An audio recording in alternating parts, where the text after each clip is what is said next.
नमस्कार दोस्तों। अलजेब्रा का इस तरह का सवाल आपके पेपर में बार बार पूछा जाता है ना। ऐसे सवालों को कैसे सेकंडों में करेंगे मैं आपको बताऊंगा इस शॉर्ट्स में, और जिसे सीखकर आप खुशी के मारे झूम उठेंगे। तो झूम उठने के लिए आप लोग तैयार हो जाइए। यहाँ पे सवाल में दिया हुआ है x plus y plus z का वैल्यू दिया हुआ है। आपसे इस एक्सप्रेशन का वैल्यू पूछा है कि बताओ क्या होगा। अगर आप इसे बेसिक से सॉल्व करेंगे ना, काफी टाइम लग जाएगा। वैल्यू पुटिंग से आप सेकंडों में इसका आंसर कर सकते हैं। मैंने बोला कि सर एक बात करूं, बोले क्या?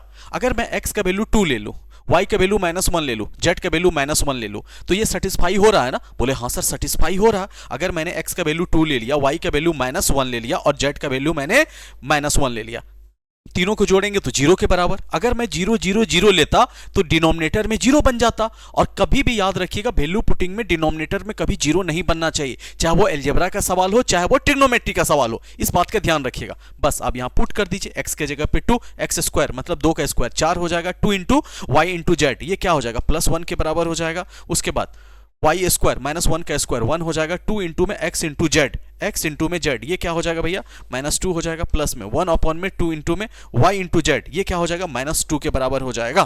बोले ठीक है, ये 2 माइनस में 1/4 माइनस में 1/4, इसको सॉल्व करेंगे तो क्या हो जाएगा 3/2 विल बी आंसर।